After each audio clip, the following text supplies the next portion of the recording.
The wind was cold that night, and the small town seemed to be holding its breath. The bus station on the edge of the desert stood quiet under a silver moon. A few old streetlights blinked softly, casting pale circles of light on the empty benches. A man named Thomas sat alone on one of them.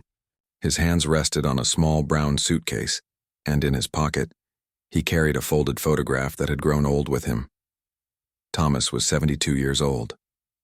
His hair had turned white like winter snow, and deep lines marked his face, telling silent stories of the years he had lived. He wore a heavy coat, but even that could not fully protect him from the chill. Yet the cold was not the real reason his shoulders shook sometimes. It was the weight of a heart that had grown tired. Once upon a time, Thomas had lived a busy, warm life. He had a wife named Lily who filled their home with laughter, and 2 children who used to run to the door every evening when he came home from work. His house smelled of warm bread, his living room echoed with music, and his heart had a place to belong. But that was many years ago. Lily had passed away after a long illness. His children grew up and moved to different cities far away. They called sometimes, but life had its way of creating distance between people who once shared everything. The house became quiet after Lily was gone. The rooms felt too big. The silence began to speak louder than anything else. Thomas had tried to keep busy, tried to fill the emptiness with books, television, and long walks.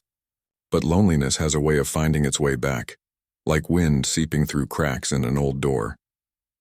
Tonight, Thomas sat at the bus station not to go somewhere, but because he wanted to wait for his last ride. In his mind, this was the place where everything would stop. There would be no next morning. He felt as if he had reached the last page of his life. The world had moved on without him. He had become a man no one waited for anymore. The bus station was empty except for a stray cat curled up near a broken vending machine. A rusted sign clicked gently in the wind. The last bus had already passed an hour ago. He had checked the schedule twice before coming. That was the point. He wanted to be alone. Thomas slowly took the old photograph out of his pocket. In it, Lily was laughing with her hand resting on his shoulder, and the children stood in front of them, still little, still full of light. He ran his finger over the photograph as if he could touch that time again. For a moment he closed his eyes, and it felt like he was standing in their living room on a Sunday morning, hearing the clinking of Lily's teacups and the cheerful shouting of his kids playing outside. But when he opened his eyes, there was only the quiet night and the blinking lights. He sighed deeply. It was not an angry sigh. It was the kind that comes when a person has nothing left to fight for. He had lived his life, or at least that was what he told himself. He whispered softly, as if speaking to someone who could hear him in the air. "I'm tired, Lily. I just don't belong here anymore." He leaned back against the bench and looked up at the stars. The desert sky was clear, and thousands of stars shone like tiny lamps in the dark. People used to say the stars could hear your heart when no one else could, but he wasn't sure anyone or anything was listening. Thomas's suitcase was not packed with much. Only a few shirts, a pair of shoes, an old book he loved, and a letter he had written to his children. It wasn't a sad letter. He had simply thanked them for being a part of his life and told them not to be sorry. In his heart, he believed he was doing the world a favor by quietly stepping away. A bus passed far down the road, its headlights flashing across the empty highway. For a moment the light touched his face and he blinked. Then it was gone again, leaving behind the soft desert night.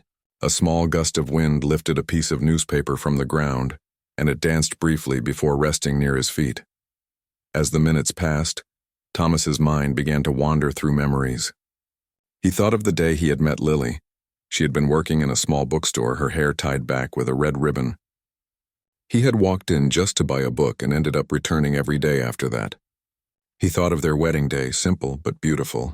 He thought of the night their daughter was born, and how he had cried when he first held her tiny hand.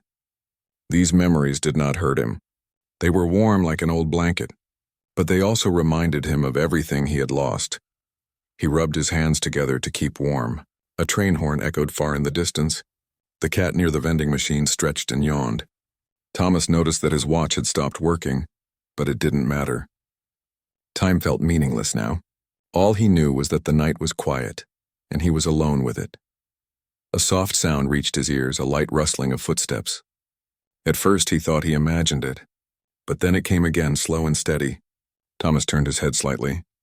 Through the dim light he saw a small figure walking toward the station from the far side of the road. It was unusual to see anyone here at this hour. The figure came closer, and Thomas could see it was a young girl, maybe around 13.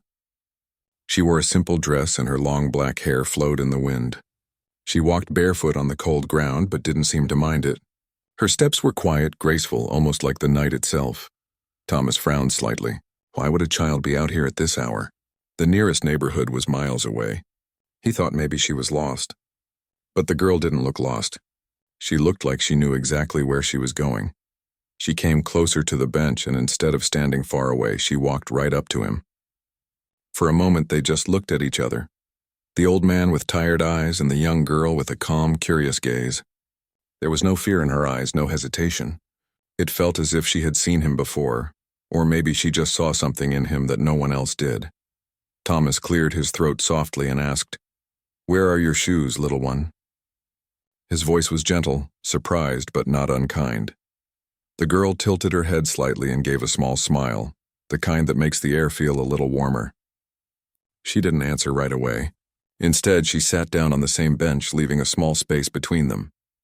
Thomas was too surprised to speak for a moment.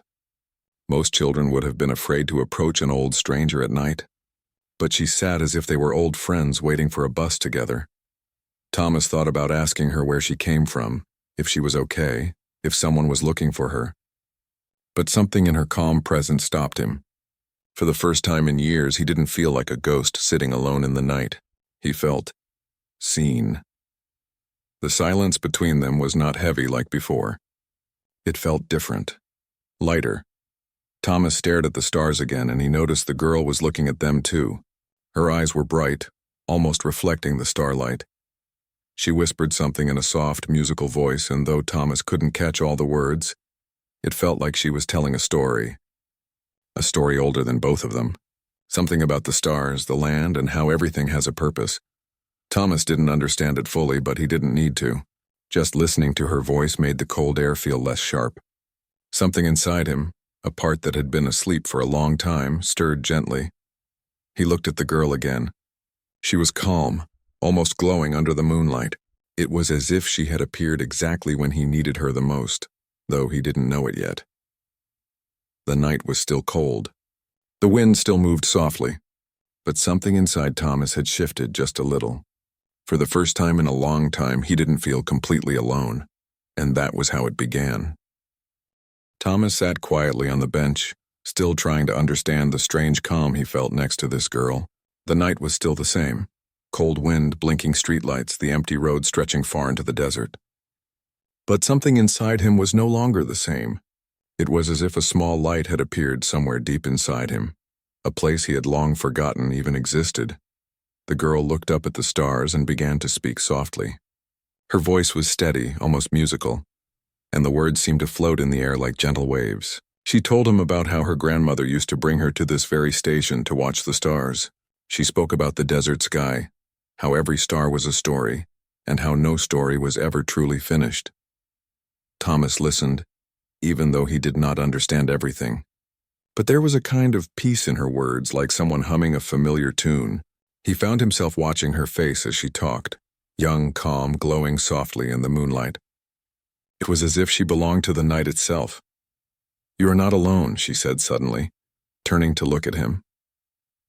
The words surprised him. He didn't know why. They were simple, but they reached a place inside him that he hadn't opened in years. He had spent so long believing that no one saw him anymore, that he was just a shadow moving quietly through the world.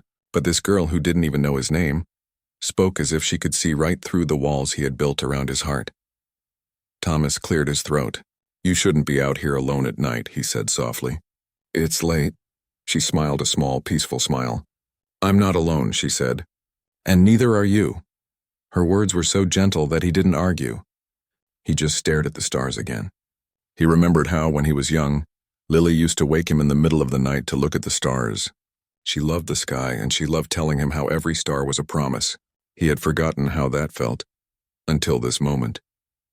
The girl reached into a small cloth pouch she carried and pulled out something.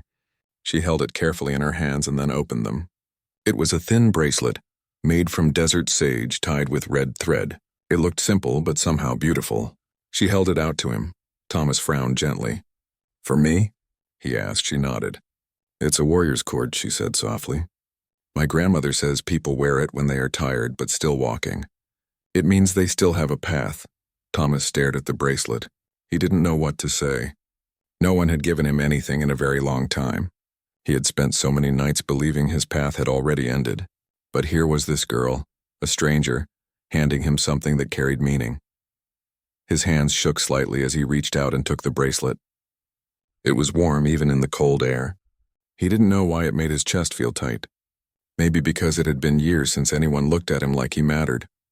The girl smiled again and said, You're still walking, even if you don't know why. But the stars know. The wind knows. The earth knows. Her words weren't grand or loud, but they settled deep in his heart like soft sand after a storm. Thomas lowered his eyes to the bracelet in his hand. It was small. It was simple, but it felt heavier than anything he had ever held. They sat together in silence after that. Not the kind of silence that hurts, but the kind that feels warm, like two people sitting near a fire. The cold didn't bother Thomas as much anymore. The night felt less empty. After a while, the girl began telling stories. Not from books, but from her people. The Apache stories her grandmother told her. She spoke of the wind being a friend, of the stars being guides, of rivers carrying whispers of people's hearts. She spoke with such grace and belief that Thomas forgot where he was for a moment. He found himself smiling. A real smile, one he hadn't felt in years. It felt strange on his face, but also right. Why are you here? He asked finally. She looked at him with her dark eyes soft and steady. I saw you, she said simply. I was walking, and the wind told me someone was waiting for nothing. People shouldn't wait for nothing. Thomas didn't know what to say. He felt something warm move in his chest, like a flame slowly growing. He looked at the empty road where no buses would come. He had chosen this night to end his waiting, to disappear quietly like a small light fading out. But now the idea of disappearing felt different. It didn't feel like peace anymore. It felt like giving up something he didn't even know was still alive inside him. The bracelet rested in his palm.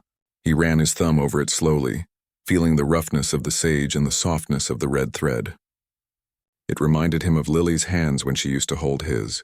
Warm, real. The girl stood up slowly. It's almost morning, she said, pointing toward the horizon. And indeed, the stars were starting to fade a little, and the sky at the edge of the desert had turned the soft color of gray-blue. Thomas blinked. He hadn't even noticed how fast the night had passed. Time had felt frozen for so long, but with her beside him, it had moved quietly like a river flowing again after winter. Where are you going? He asked softly. She shrugged gently. Where the wind takes me, she said with a small smile. He looked at her, wanting to ask more. Who she really was, where she lived, why she had come to him of all people. But some part of him already understood he didn't need answers. She was here when he needed someone the most. That was enough. Thomas carefully tied the bracelet around his wrist. It fit perfectly. He stared at it for a long moment. The girl stepped closer, touched his hand lightly, and said, Keep walking. Don't stop waiting for nothing. The stars are still watching you. Then, like the night itself, she slowly walked toward the desert road. The wind lifted her hair gently, and her bare feet made no sound on the ground. She didn't turn back. She didn't need to. Thomas sat there staring after her, feeling something in him wake up fully. The station was still quiet, still the same. But he wasn't the same man who had come here hours ago. He looked down the road, the same road he had once seen as an ending. Now it felt different, like a path leading somewhere, even if he didn't know exactly where. The first light of dawn touched the station, soft and golden.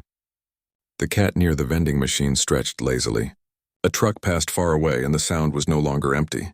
It felt like the world breathing again. Thomas stood up slowly. His legs felt a little stiff, but there was strength in them. He picked up his small suitcase, not because he needed to leave, but because he wanted to walk. He took one last look at the bench, at the sky that was now turning pink and orange, and then he began walking down the road. Not toward an ending, but toward something new, something he didn't yet understand but wanted to find. The wind brushed against his face, warm now instead of cold. The bracelet on his wrist felt alive, as if carrying a promise. He whispered softly, almost to himself, "Thank you." He didn't know if the girl heard it, or if the wind carried it to the stars. But in his heart, he knew that this night had changed everything. Thomas didn't have all the answers. He didn't know what tomorrow would bring. But for the first time in many years, he wanted to see it. He kept walking,